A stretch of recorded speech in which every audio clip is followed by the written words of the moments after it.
Les saludamos con la gracia y la paz de Dios.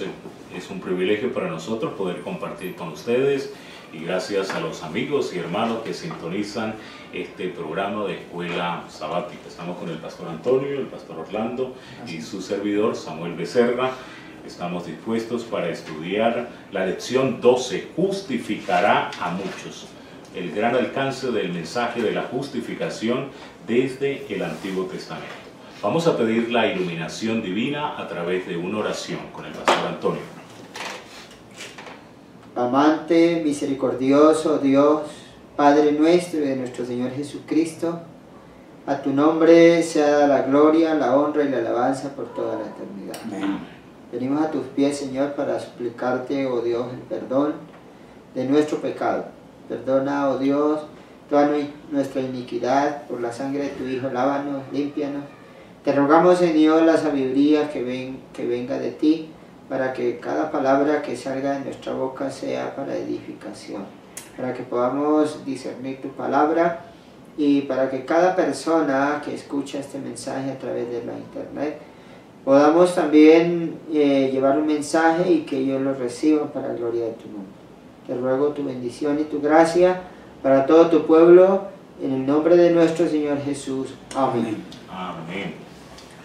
En la nota de introducción se nos habla del papel de la gracia de Cristo y de la ley de Dios, que son inseparables, como dos rieles por donde avanza el tren de la salvación.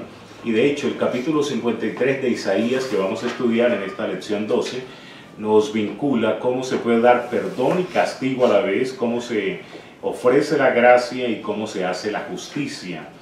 Este capítulo 53 de Isaías es como el primer evangelio. 700 años antes de Cristo tenemos aquí un quinto evangelio, y por eso se le llama también a Isaías el profeta evangélico, porque traza ese mensaje de esperanza y de salvación. Y esperamos que sea de gran edificación esta lección para cada uno de los amigos. Vamos al primer subtítulo: crecerá como una tierna planta. La primera pregunta dice: los escritos proféticos, ¿con qué significativa comparación presentan la apariencia y el desarrollo del siervo del Señor? Consideremos seriamente cómo estimamos su valor. Pastor Orlando. Bueno, aquí nos habla Isaías, el profeta mesiánico, que subiría hablando de ese Mesías, de ese Cristo, cual renuevo delante de él. Dice como raíz de tierra seca. No hay parecer en él ni hermosura. Verlo hemos, mas inatractivo para que le deseemos. Despreciado, desechado entre los hombres, varón de dolores, experimentado en quebranto, como que escondimos de él su rostro, y fue menospreciado, y finalmente no le estimamos. Entonces, aquí nos habla de la apariencia y también del desarrollo de ese Mesías. Sin apariencia alguna para que le deseemos. El desarrollo de su vida, dice, iba a ser despreciado, iba a ser desechado, sin parecer en él hermosura. Lo importante no era la parte externa, sino lo interno. El santuario, el tabernáculo desde afuera no tenía mucho atractivo, pero cuando estaba dentro, entonces refulgía el oro de la mesa, el oro del altar del incienso, el oro del candelabro, las luces, dice, daba un resaltamiento a esa belleza.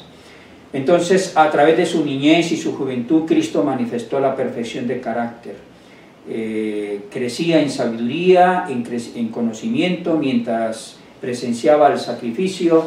El Espíritu Santo le mostró que su vida habría de ser sacrificada. Creció como una tierna planta, como las plantas que tienen ese proceso de crecimiento. Lejos de la confusión, lejos del ruido, de los problemas de una gran ciudad, en medio de los distantes valles, entre las colinas de Nazaret, allá de Belén. Fue guardado entre los ángeles desde los más tiernos años. No obstante, su vida fue una larga lucha entre los poderes de las tinieblas. Siempre hubo esa lucha desde su tierna edad. Ya quisieron matarlo, mataron una cantidad de niños. Herodes el Grande tuvo que huir para salvar salvaguardar al Hijo de Dios, llevarlo a Egipto, para que se cumpliera de Egipto, llamé a mi hijo. Las agencias satánicas se combinaron con sus instrumentos humanos para llenar su vida de tentación y de pruebas. Fueron malinterpretadas sus palabras, pervertidas por la influencia de las agencias sobrenaturales a través del farisaísmo, a través de los publicanos. Pero la gracia de Cristo y la ley de Dios son inseparables. En Jesús la misericordia y la verdad se encontraron, la justicia y la paz se besaron. Mediante la cruz el pecador fue rescatado de la fortaleza del pecado. Fueron mis pecados los que crucificaron al Hijo de Dios. El Redentor levanta al pecador del polvo y lo coloca bajo la dirección del Espíritu Santo. Ese era el proyecto, el blanco a donde Cristo quería apuntar, pero aquí lo vemos en sus comienzos, en cual renuevo, en tierra seca, en lugares como Nazaret. De Nazaret poner algo bueno, pero de allí levantaría el Redentor, el Mesías, al que nosotros hoy, por su gracia, nos permite que podamos estar donde estamos, dentro de los caminos del Eterno, y esa invitación la hace también a nuestros queridos hermanos y amigos que nos ven a través de estos medios, esa vida de Jesús en favor nuestro, su vida inmaculada, salvaguarda nuestra vida de pecado y nos trasplanta de la tierra seca a una tierra deseable, a una vida diferente a la que veníamos trayendo. Dios nos bendiga para que podamos nosotros crecer como una tierna planta, así como Él lo hizo también. Amén. Vamos entonces ahora a pasar al segundo tópico, y es: ¿qué tristezas y angustias sobrellevó? ¿Por cuáles transgresiones e iniquidades fue herido? Pastor Antonio Martínez. Desde que el ser humano cayó en pecado, vino la desgracia a la humanidad, y ahora, en lugar de la felicidad que había en el Edén, pues vino la tristeza. En lugar de la eternidad vino la muerte. En lugar de la sanidad que había, pues vino también la enfermedad, el dolor. Y eso trae como consecuencia que los seres humanos tuvieron que sufrir desde allí las consecuencias del pecado, y seguramente Adán y Eva comenzaron a tener tristeza al ver morir a sus hijos, a sus descendientes, y de ahí en adelante hay mucha tristeza. Tristeza que es la que también cuando viene Cristo encuentra una cantidad de personas que estaban en una situación difícil, en la miseria, el dolor, en la tristeza. Pero si vamos al tiempo nuestro, hoy mismo, también hay muchas personas que sufren. Tienen mucho dolor porque ven enfermos a sus hijos, ven sufrir a sus hijos, ver a sus hijos en las drogas, esclavos del vicio, esclavos de la degeneración. Eso trae muchas tristezas, pero la pregunta es: ¿qué tristeza y angustia sobrellevó? El texto dice de Isaías 53, 4 y 5, ciertamente llevó Él nuestras enfermedades y sufrió nuestros dolores. O sea que es muy importante analizar de que Él tomó, fue eso que nos pertenecía a nosotros, eso que sufríamos nosotros, lo toma Él. Por eso en este momento cada persona que sufre y que escucha este mensaje puede entender que Cristo está interesado en él, no importa el sufrimiento. Está interesado en ayudarle porque él debió ser el hombre más feliz de la tierra, el Señor Jesucristo, pero Él tuvo que pasar por muchas dificultades porque Él tenía que tomar eso que el hombre debía sufrir, lo tuvo que sufrir Él en lugar del hombre. Él vino a ser el sustituto del hombre y por eso en este momento podemos decir que el Señor es el único que se duele por las necesidades del ser humano.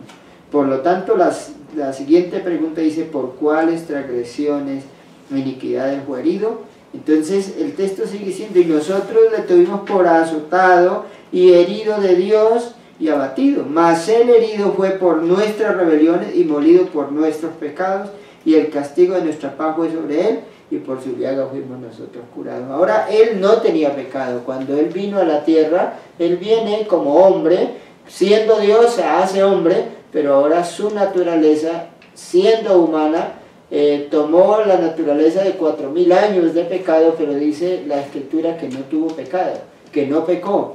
Pero Él, para que sufriera el castigo de la muerte, para que pudiese ser condenado por la ley, pues tenía que ser condenado por causa del pecado. entonces Él tomó el pecado de toda la humanidad. Entonces su muerte vicaria en la cruz, el castigo de la ley, fue por el pecado de cada una de las personas que vivimos en el mundo. Porque de tal manera amó Dios al mundo, dice, que dio a su Hijo unigénito para que todo aquel que en él crea no se pierda, mas tenga vida eterna. Porque ese pecado mío, ese pecado de todas las personas que aún hoy están en la calle, que no han entendido de que esa obra fue hecha, esa obra de morir en la cruz fue hecha por nosotros, debemos entenderla hoy. Que el gran amor de Dios hizo de que el Señor Jesucristo lo entregara todo y tomara todo ese peso de la carga del pecado de la humanidad para que Él pudiera sufrir por la humanidad. Dice la nota, al venir a este mundo en forma humana, al convertirse en súbdito de la ley y al revelar a los hombres que Él llevaba sus enfermedades, sus dolores, su culpa, no se convirtió en pecador. Eso es muy importante entender, aunque Él tomó el problema del hombre, el pecado y la enfermedad y el dolor, Él no se convirtió en pecador. Ni una mancha de pecado se encontró en Él. Se mantuvo frente al mundo como el inmaculado Cordero de Dios. Y cuando la humanidad sufriente lo presionaba, Él, quien gozaba de una humildad sana y perfecta, se identificó con la aflicción de ellos. Esto era esencial para que pudieran expresar su amor perfecto en beneficio de la humanidad. Entonces todo lo que hizo el Señor Jesucristo lo hizo por manifestar su amor hacia la humanidad, por amor hacia el pecador. Yo creo que es importante que en este momento reflexionemos en cuán grande es el amor de Dios para con nosotros, cuán grande es el amor de Cristo, porque muchas veces el pecador no entiende, piensa que es que Dios lo tiene subyugado, demasiado exigente, esto y aquello, pero no entiende de que el Señor Jesucristo hizo todo por el hombre, renunció, hizo un sacrificio grande, y es ahí que nosotros en este momento debemos estar muy convencidos de que el amor de Dios no tiene ninguna comparación en el mundo. Por lo tanto, el subtítulo que sigue dice, todos se extraviaron. O sea que aquí no podemos decir que hay uno que se sale de esa lista. Todos nosotros estamos dentro de ella, por lo tanto la pregunta 3, mi hermano Samuel, ¿qué camino ha tomado cada persona antes de su conversión? Y los escritos sagrados, ¿qué imagen da del profundo problema espiritual de cada individuo y cuál es la solución divina? Sí, entonces todos nos hemos extraviado, es decir que el pecado es algo universal, todos los seres humanos estamos bajo esa condición, todos hemos seguido un camino equivocado, un camino erróneo, y de tal forma estamos bajo esa condición. San Pablo dice en Romanos, no hay justo ni aún uno. Y la imagen que podemos destacar, que tanto Isaías 53 como primero de Pedro 2:25, es la imagen de este animalito, de una oveja, de esa oveja que se descarría, de esa oveja que se pierde. Y nuestra naturaleza humana es muy similar a esta condición de las ovejas. A veces podemos ver algunos ejemplos de animales, uno se lleva un perro, un gato de X lugar a otro lugar y ellos pueden regresar, tienen la capacidad de volver por ese camino, pero las ovejas no tienen esta capacidad, al perderse quedan completamente extraviadas, y esa es la condición que nos plantea también la nota. Este planeta es la oveja perdida, y el Señor pues tuvo que dejar las 99 y venir a buscar a esta oveja perdida en su gran amor. En estos primeros versículos de Isaías 53 notamos que Cristo es un siervo sufrido, un siervo despreciado, pero es también un siervo sustituto, un siervo que a pesar de que todos somos pecadores, viene a tomar la condición humana para salvarnos a cada uno de nosotros. Aquí está el amor, no en que amáramos a Dios, sino en que Él nos amó y envió a su Hijo para hacer una propiciación por nuestros pecados. El camino a Cristo dice que no nos amó en base a la propiciación, sino que como nos amó tanto, envió a Cristo como propiciación por nosotros, para que tomara nuestro lugar. Y en la parte final nos habla de 3 acciones. Si nosotros nos apropiamos de esa salvación de Cristo en nuestras vidas, dice: elevad al Salvador resucitado en vuestras palabras, en vuestra conversación y en vuestro trato con los errantes. Qué maravilloso. Todos se extraviaron. El pecado abarca la universalidad del ser humano, de este planeta, pero también ese amor infinito cubrió todos estos pecados. Vamos a la 4ª pregunta. ¿Qué hizo el Hijo de Dios cuando fue llevado al matadero? ¿Cuán severos fueron los sufrimientos que tuvo que pasar para pagar nuestra deuda? Pastor Orlando. Bueno, aquí viene el hacer del Mesías, el hacer de Cristo, en contraposición al hacer humano que ya vimos anteriormente. El mundo estaba bajo condenación, pero Cristo se convirtió en sustituto, en garantía para el hombre, decía la nota anterior. Entonces dice: por cuanto los hijos participan de carne y sangre, él participaría de lo mismo. Ahora venía la vida y la obra de Cristo, una vida sin pecado, vino en forma humana, ahora súbdito a la ley de Dios, revelaría el camino de regreso hacia la casa paterna al hombre, y una vida sin pecado. Haría una expiación, dice, cargó el pecado de la humanidad. Por eso Isaías 53, 7 y 8 dice: angustiado, afligido, no abrió su boca, como cordero fue llevado al matadero, como oveja delante de sus trasquiladores enmudeció y no abrió su boca. De la cárcel, del juicio fue quitado, y su generación, ¿quién la contará? Porque cortado fue de la tierra, de los vivientes, por la rebelión de mi pueblo fue el herido.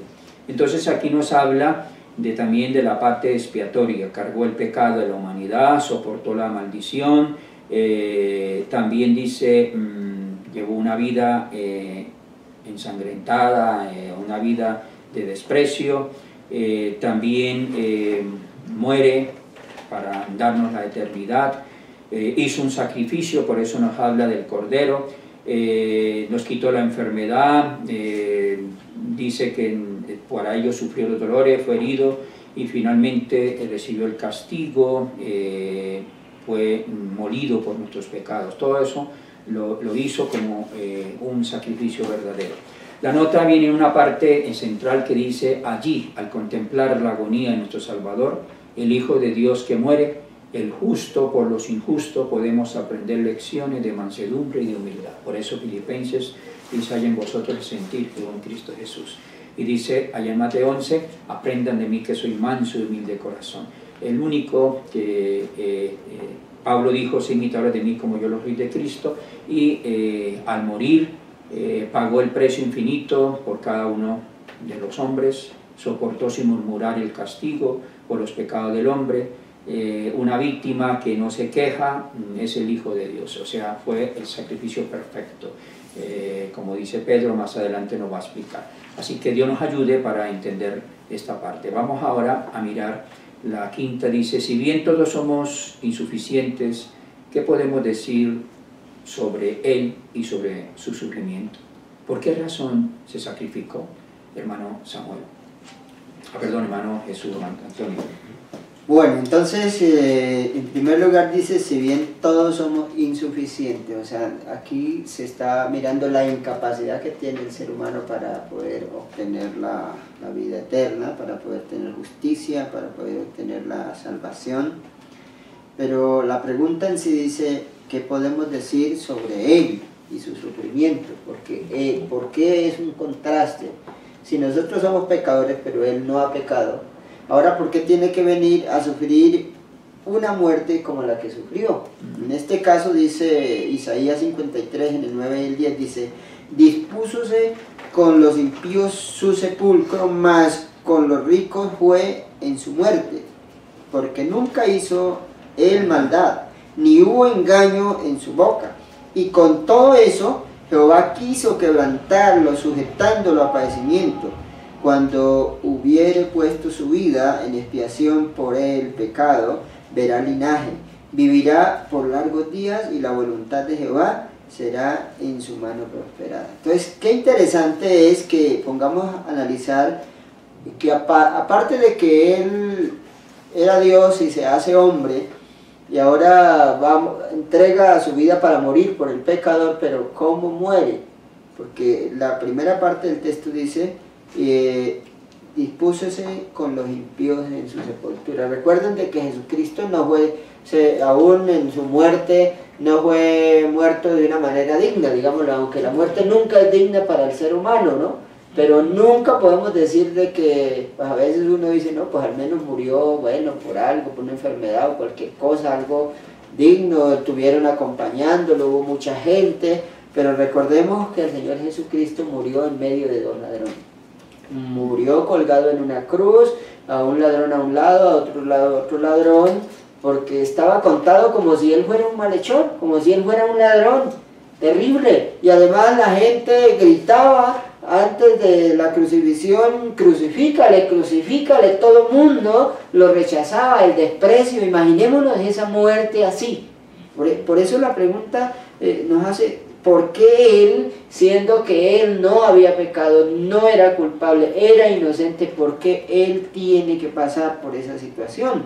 Eso es una manifestación de mucho amor, porque en realidad aún en medio de esos dos ladrones se manifestó el amor, porque uno de ellos, pues estando en su injusticia, siendo que él merecía el castigo porque era pecador, era criminal, seguramente era ladrón, pues estaba muriendo, y le dice al Señor, pero si usted es hijo de Dios, ¿por qué no te bajas? Bájate de esa cruz y sálvate a ti mismo y nos salvas a nosotros. Mira bien cómo es la actitud de un hombre que está en pecado. Él fue de buscar la solución para su propio problema. Pero el Señor Jesucristo, aún estando en medio de ellos, no expresó ningún deseo de salvar, de librarse de la muerte, del sufrimiento, no lo había manifestado, porque los textos nos dicen que como él un cordero había enmudecido, él no abrió su boca y él estuvo callado, mientras que el otro ladrón que estaba en la misma condición, entonces ahora le dice al ladrón que él era culpable, más Jesucristo era inocente, pero a Jesucristo le dice, acuérdate de mí cuando estás en tu reino. Entonces Jesucristo en ese mismo momento expresa las palabras, en verdad te digo hoy que estarás conmigo en el paraíso. Es ahí cuando se expresa el por qué él estaba en medio de esos malhechores y por qué murió en medio de esa muerte así, porque él debía participar por el pecador para poderle dar solución al problema del pecador. En ese mismo momento nos dio una enseñanza, que los que no se arrepienten, como un ladrón que no se arrepintió, pues no obtuvo lo que el Señor venía a ofrecerle, pero él estaba dispuesto a ofrecerle aún, no bajarlo de la cruz, sino librarlo de la condenación. Al otro que sí se arrepiente, le dio la oportunidad del perdón y le prometió la vida eterna, le prometió que estaría en el paraíso. Y esa es la obra que a nosotros también nos ofrece hoy. Pero en la otra siguiente parte dice, ¿por qué razón se sacrificó? Porque recordemos que él, pues a la verdad dice que también con los ricos compartió su sepultura, no es solamente con los pobres ahí en medio, sino que recordemos que José de Arimatea y también Nicodemo vinieron y pidieron el cuerpo del Señor, y ahora ellos eran hombres ricos. Y también el sepulcro donde le colocaron era para los ricos, o sea, no era un sepulcro cualquiera, era, dice, donde no se había puesto a nadie, y era un sepulcro de estos personajes que eran José de Arimatea, era un hombre famoso y rico, ¿no? Es de ahí que en este momento podemos darnos cuenta que hacen las dos cosas, se une con los pobres y aún se une con los ricos con el fin de compartir con la humanidad, no importa su razón social, no importa cómo sea, si sea rico, sea pobre, pero lo importante es que por qué razón se sacrificó, porque él sabía que después de su sacrificio podía dar la ganancia aún al reino celestial de llevar muchas almas salvadas. O sea, el objetivo de su muerte no era morir por morir. El objetivo era que se cumpliera la voluntad de Dios y que pudiera haber una expiación por la humanidad. Porque el texto culmina diciendo, cuando hubiere puesto su vida en expiación por el pecado, verá linaje. Ahora la Biblia nos dice que allá en Apocalipsis dice que una gran multitud había vestido de vestiduras blancas que no se podía contar. Y esa gran multitud son una cantidad de almas salvadas por la sangre de Cristo, hermano. Y él miraba eso ya en su parte espiritual. Podemos darnos cuenta de que todos esos personajes que van a ser salvos es fruto del sacrificio de Cristo. Y dice, además de eso viviría por largos días y la voluntad de Jehová será en su mano prosperada. Porque ¿cuál era la voluntad del Padre? De que todo aquel que quisiera arrepentirse, de que pudiese aceptar el sacrificio de Cristo, tuviera vida eterna. Entonces, en eso se basa el plan de la salvación, en el amor de Dios que entregó a su único Hijo para que en esa muerte atroz, terrible, sufriera y él mismo hiciera el sacrificio voluntariamente para la salvación de nosotros. Y ahí que es muy importante que entremos a un siguiente tópico. Dice, el siervo justo justificará a muchos. Es el título que nos viene hablando la lección, ¿no? De la justificación de muchos. Por lo tanto, mi hermano Samuel, respecto a qué dicen las Escrituras que estaba satisfecho, cuán suficiente fue su sacrificio para justificar y redimir al hombre y cómo es posible. Muy bien, entonces hablábamos anteriormente de la universalidad del pecado y aquí pues está también la universalidad de la salvación. De tal manera amó Dios al mundo, tiene un gran alcance, es decir, pecados infinitos del pasado, del presente, de la época de Cristo y del futuro iban a ser cubiertos por un Dios en su naturaleza divina también infinito, y por eso hizo ese gran sacrificio.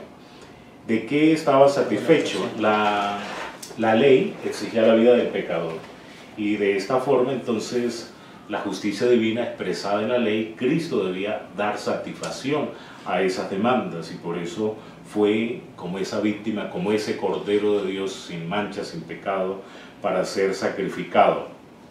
San Pablo lo dice en Romanos 5:19, hablando de dos Adán.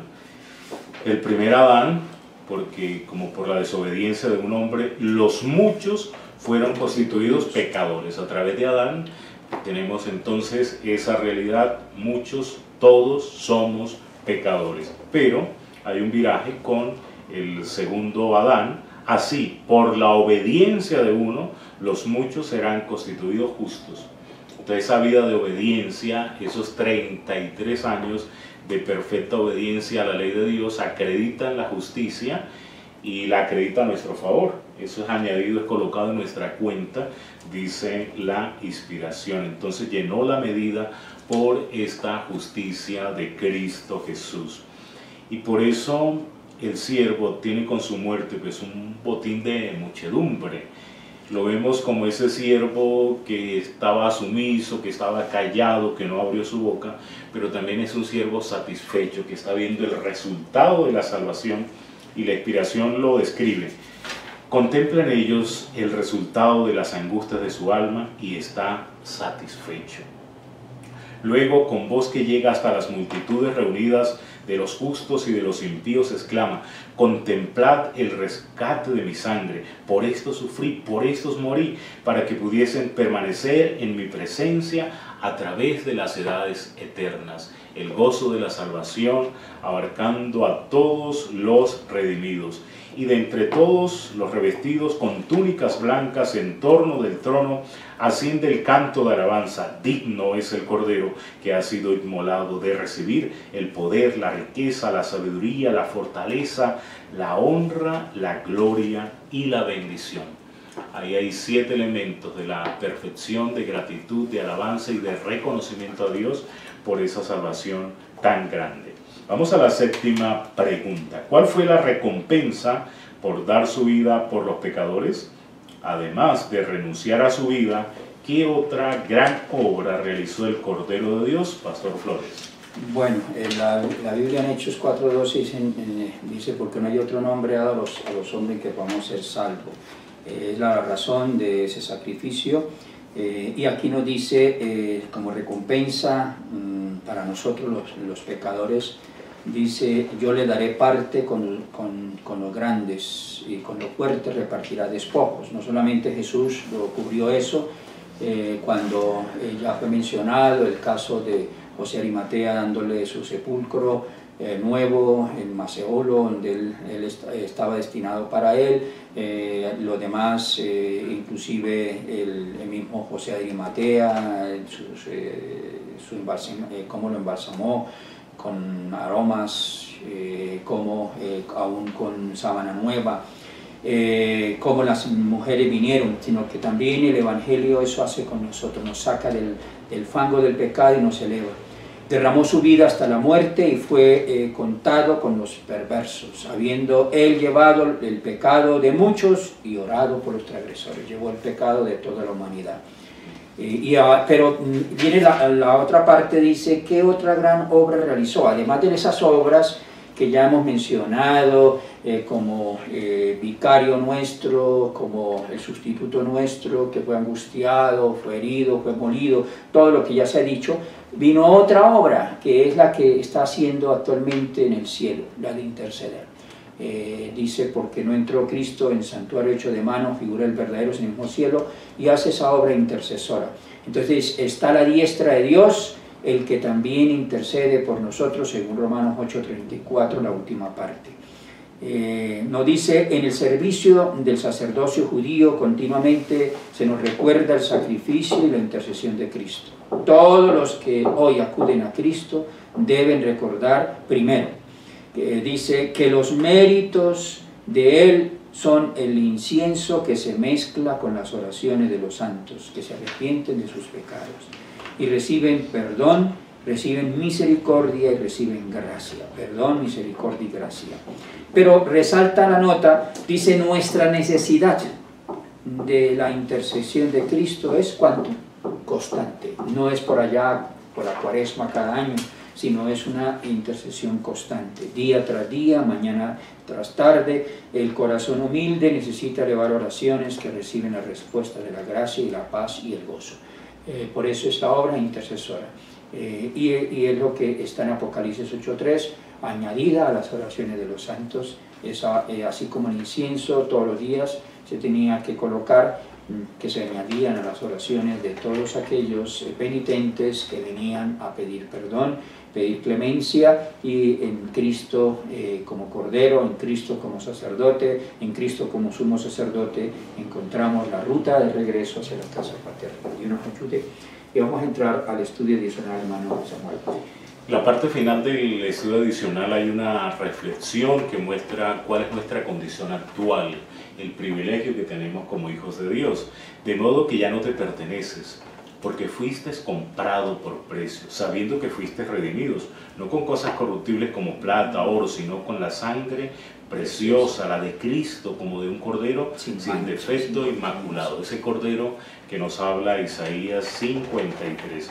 Mediante este sencillo acto de creer en Dios, es sencillo pero profundo, muy significativo, confianza absoluta en el Señor, el Espíritu Santo engendró nueva vida en tu corazón. Eres como un niño, nacido en la familia de Dios, y Él te ama como un hijo. Qué gran bendición, qué gran privilegio. Hay dos decisiones que podemos tomar hacia Jesús. Una ilustrada en la decisión del joven rico, que conoció este mensaje de la ley del Evangelio. El Señor le dijo, guarda los mandamientos. Él no estuvo dispuesto a sacrificar su situación, se fue triste.